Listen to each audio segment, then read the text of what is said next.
फूले अंबेडकर पक्ष संगठन ने आज चंद्रपुर में धरना प्रदर्शन करते हुए बड़ा बयान दिया है, जिसमें उनका कहना है कि बोध गया मंदिर अधिनियम 1949 महाबोधि मंदिर के प्रबंधन और नियंत्रण को हिंदू और बौद्ध प्रतिनिधियों के संयुक्त बोर्ड को सौंपता है। इसके तहत 9 सदस्यीय प्रबंधन समिति बनाई गई, जिसमें हिंदू बहुमत रखा गया। इस समिति के अध्यक्ष हमेशा एक हिंदू ही होते हैं।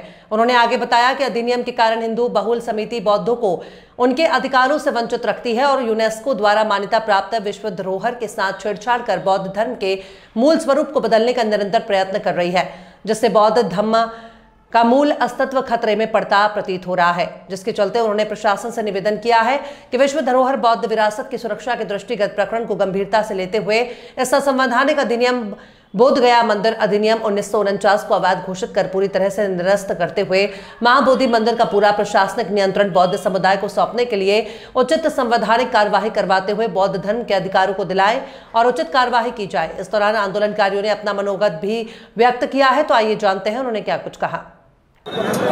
आज चंद्रपूर शहरामध्ये संपूर्ण आंबेडकरी धार्मिक सामाजिक संघटनेद्वारे महाबोधी महाविहार मुक्ती आंदोलनाच्या समर्थनार्थ मोठ्या प्रमाणात इथे धरणे आंदोलनाचं आयोजन केलं होतं। या आयोजनामध्ये पूजनीय भिक्षू धम्म घोष महाथेरो हे अध्यक्ष म्हणून होते आणि याचं नियोजन माननीय बंडू नगराळेजी आणि सुरेश तारनवरेजी यांनी केलं होतं। आणि या धरणा आंदोलनाकरिता संपूर्ण शहरामधून संपूर्ण बुद्धिविहाराचे सर्व पदाधिकारी सामाजिक धार्मिक संघटना मोठ्या प्रमाणात त्यांनी सहभाग घेतला आणि आज होत असलेला बुद्धगया येथील जे महाविहार आहे ते बौद्धांच्या ताब्यात द्यावं आणि जो 1949चा कायदा तो रद्द व्हावा याकरिता आम्ही सर्व संपूर्ण चंद्रपूर वासियातर्फे इथे धरणे आंदोलन केलेलं आहे। यानंतर मोठा महामोर्चाचं नियोजन करण्यात येईल आणि सोबतच जेलभरो आंदोलन पण याकरिता करण्यात येईल। तरी माझी या आज धरणे आंदोलनाच्या निमित्ताने अशी शासनास विनंती आहे की त्यांनी शक्य तेवढ्या लवकर महाबोधी महाविहार हे बौद्धांच्या ताब्यात द्यावं आणि तेथील जे काही पंडित आहेत त्यांना तिथून बाहेर काढावं हा आजच्या या सभेचा धरणे आंदोलनाचा मुख्य विषय होता। तरी सर्व बौद्धवासियांना माझी आपल्यातर्फे विनंती आहे की त्यांनी यापुढे होणाऱ्या आंदोलनामध्ये मोठ्या प्रमाणात सहभागी व्हावं आणि हे आंदोलन यशस्वी करण्याकरता तनमन धनाने साथ द्यावा, सहभागी व्हावं अशी मी आपल्या या चॅनल माध्यमातून सर्वांना विनंती करतो। धन्यवाद। जय भीम, जय बुद्ध, जय भारत। आज चंद्रपूर जिल्हा सर्व फुले आंबेडकरी संघटना पक्ष यांच्या संयुक्त विद्यमाने बॅरिस्टर राजाभाऊ खोब्रागडे यांच्या या पुतळ्याजवळ इथे धरणे आंदोलन आम्ही करत आहोत। या धरणे आंदोलनाची प्रमुख मागणी ही आहे की बिहार येथील जे बुद्धगया आहे, तथागत गौतम बुद्धांना जिथे ज्ञान प्राप्त झालं ती बुद्धगया त्या ठिकाणी जो बुद्धिवृक्ष आहे त्याच्या बाजूला मोठं विहार आहे, त्याला महाबोधी महाविहार म्हणतात। ते महाविहार जे आहे ते 1949च्या कायद्यान्वये बौद्धांच्या ताब्यात नसून ते ब्राह्मणांच्या हिंदूंच्या ताब्यात आहे आणि हे भारतीय संविधानाचं उल्लंघन आहे। कारण भारतीय संविधानाचं कलम 26च्या अनुसार धार्मिक प्रबंधनाचा जो कायदा आहे, ज्या धर्माचं धार्मिक संस्था ज्या आहेत त्याचं प्रबंधन त्याच धर्माकडे असलं पाहिजे, परंतु इथे हे बुद्धगयाचं विहार जे आहे ते बुद्ध विहार आहे, परंतु हे बौद्धांकडे त्याचं प्रबंध नसताना ते हिंदूंकडे दिलेलं आहे, ब्राह्मणांच्या कब्जामध्ये आहे। हे घटनेचं उल्लंघन आहे, कलम 26चं उल्लंघन आहे। तेव्हा आमची अशी मागणी आहे की घटनेचं कलम काय सांगते, 13(1) कलम हे सांगते की हे संविधान जे आहे हे अंमलात 1950ला आला 26 जानेवारीला, तेव्हापासून त्याच्यापूर्वी जे जे काही कायदे झालेले आहेत ते मौलिक अधिकाराचं उल्लंघन करणारे असतील तर ते 1950पासून 26 जानेवारीपासून ते रद्दबातल ठरवल्या जातील। तेव्हा हा बिटे ॲक्ट जो आहे 1949चा तो ॲक्ट रद्द व्हायला पाहिजे, परंतु इथल्या केंद्र सरकारने आणि तिथल्या राज्य सरकारने सर्रासपणे या संविधानाचं उल्लंघन करून याला कंटिन्यू केला बिटे ॲक्टला। आणि हे जे महाबोधी विहार आहे ते आजही पंड्यांच्या अधिकारामध्ये आहे आणि तिथे अनेक चुकीच्या बाबी होतात। म्हणजे तिथे 5 पांडव तिथे ठेवलेले आहेत, बुद्धाच्या मूर्तीला 5 पांडव बनवलेले आहेत, म्हणजे ती युनेस्कोने त्याला राष्ट्रीय धरोहर म्हटलेलं आहे, जागतिक संस्था आहे युनेस्को। त्याने जेव्हा महाबोधी महावीराला राष्ट्रीय धरोहर म्हटलं आहे म्हणजे आंतरराष्ट्रीय जागतिक धरोहर आहे ती, तर त्याला या लोकांनी ती बौद्ध धरोहर आहे तर त्याला या लोकांनी हिंदूचं स्वरूप दिलं आहे। म्हणजे तिथे रामाची मूर्ती आतमध्ये प्रतिष्ठापना केली, अलीकडे बसवलेली आहे मूर्ती, म्हणजे बुद्ध धर्मावर हे अतिक्रमण आहे, आम्ही ते कदापि सहन करणार नाही। म्हणून चंद्रपूर जिल्ह्यामध्ये मोठ्या प्रमाणामध्ये आज आम्ही आंदोलन इथे एक लक्षवेधी केलेलं आहे, धरणं आंदोलन, आणि याच्या पुढे मोठं आंदोलन उभं राहणार आहे चंद्रपूर जिल्ह्यामध्ये।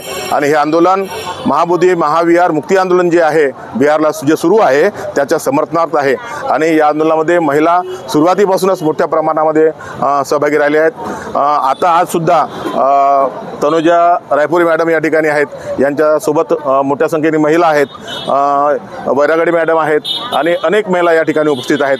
आणि धरणा जेव्हा सुरू होता त्यावेळेस प्रचंड संख्येने इथे बसायला जागा नव्हती, एवढ्या महिलांची इथे उपस्थिती आहे।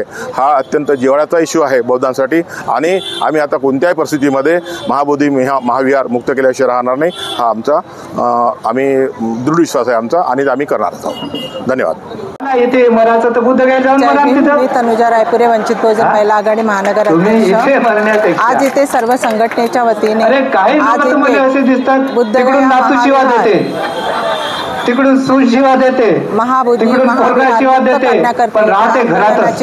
मी मरीन म्हणते येतात, अरे का नाही इथं मरता तुम्ही जा ना मराले बुद्ध गया आता संधी आहे तुम्हाला। तथागताच्या भूमीमध्ये तुम्हाला संधी भेटली सर्व बुद्धांना चंद्रपूरच्या भारतावर आलेली आहे। तुम्ही गेलं पाहिजे आणि तिथं लढलं पाहिजे भारतीय बुद्ध आणि तुम्ही जर जाणं तुमच्याकडे होत असेल तर रिझर्वेशन मिस करून देतो। बुद्ध गया इथे आंदोलन तिकीट मिस काढून देतो आणि त्या तिकीटचे पैसे मिस देतो, पोलीस उचलून पण तुम्ही इथं थांबू नका। त्याची बाब आहे, अशा गोष्टी भारतामध्ये घडू नये, त्याला कुठेतरी आळा बसला पाहिजे, ही महत्वाची भूमिका विषय आज इथे आंदोलनाची आयोजन करण्यात आलेलं आहे। खरं तर 1949चा जो ऍक्ट आहे बुद्ध गया ऍक्ट, तो ऍक्ट कॅन्सल केल्याशिवाय हे आंदोलन यशस्वी होणार नाही, ही देखील महत्वाची बाब आहे। आणि आंदोलन करणं काढणं हे प्रत्येक नागरिकाचं संवैधानिक अधिकार आहे आणि या अधिकाराचं होणं या देशामध्ये राजकीय व्यवस्था करत आहे आणि या सगळ्या बाबींना विशेष करून महाबोधी महाविहाराला जे पंडित लोक बसलेले आहेत ते पंडित लोक न असता रायपुरे, प्रतीक डोरलीकर, गौतम तोडे। बौद्ध गया येथील महाबोधी महाविहार मुक्ती आंदोलनाच्या संदर्भात गेल्या 12-13 दिवसापासून आंतरराष्ट्रीय स्तरावरून एक व्यापक आंदोलन चालू आहे। त्यामागचा हेतू असा आहे की तथागत भगवान गौतम बुद्धांनी ज्या बुद्धगयेमध्ये ज्ञानप्राप्ती झाली, ज्या बुद्धगयेची आंतरराष्ट्रीय स्तरावर ख्याती आहे, नोंद आहे, असा ऐतिहासिक बौद्ध धर्माचा धरोहर म्हणून बुद्धगया ज्याची नोंद केली जाते, अशी जी बुद्धगया आहे ती बुद्धगया आजच्या तारखेला बौद्धांच्या ताब्यात देण्यात यावा, ही प्रमुख मागणी घेऊन या ठिकाणी आम्ही धरणे आंदोलनाचा काल दिलेला आहे।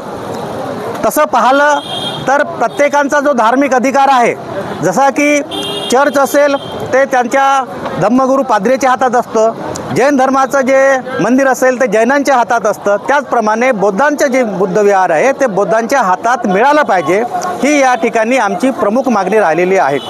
आणि या ठिकाणी जो आमचा प्राथमिक स्वरूपातला जो धरणं आंदोलनाचा कार्यक्रम होता, या आंदोलनाच्या माध्यमातून या ठिकाणी आम्ही अपील केलेले आहेत. चंद्रपूर ही बॅरिस्टर राजाभाऊ खोब्रागडे यांची कर्मभूमी जन्मभूमी राहिलेली आहे. त्यामुळे या चंद्रपूर शहरातून बौद्धगये मुक्ती आंदोलनासाठी एक व्यापक लढा भविष्यामध्ये उभा होऊ शकतो का, या अनुषंगाने या ठिकाणी आपण प्रयत्न करणार आहोत. आणि हा जो लढा आहे हा अंतिम टप्प्यापर्यंत या ठिकाणी लढल्या जाईल, ही या ठिकाणी या चॅनलच्या वतीनं आपल्याला सांगतो. धन्यवाद. 2025 रोजी जयंत टॉकीज परिसरात बुद्ध फुले आंबेडकर, डॉक्टर बाबासाहेब आंबेडकर यांच्या सर्वपक्षीय बोधगया इथे जे आंदोलन सुरू आहे, भंतेंचं आंदोलन सुरू आहे आणि ज्या बुद्ध भंतेंवर, ज्या भिक्खूंवर अन्याय होतो आहे त्याच्या निषेधार्थ इथे निषेधार्थ मोर्चाचं आयोजन करण्यात आलेलं आहे, धरणे आंदोलन करण्यात आलेलं आहे. आणि या आंदोलनामार्फत जे बौद्ध भिक्खूंवर जो अन्याय होत आहे त्या अन्यायाविरोधार्थ लढण्याकरिता आमच्या प्रमुख मागण्या आहेत. 1949 रोजीचा जो अधिनियम कायदा आहे तो रद्द करण्यात यावा व त्या ठिकाणी नवीन कायदा करण्यात यावा. आणि ज्या भिक्खूंवर, ज्या बौद्ध भिक्खूंवर तिथे अन्याय होतो आहे, जे पोलीस कर्मचारी तिथे अन्याय करत आहे त्यांना बडतर्फ करण्यात यावं अशी आमची प्रमुख मागणी आहे. धन्यवाद.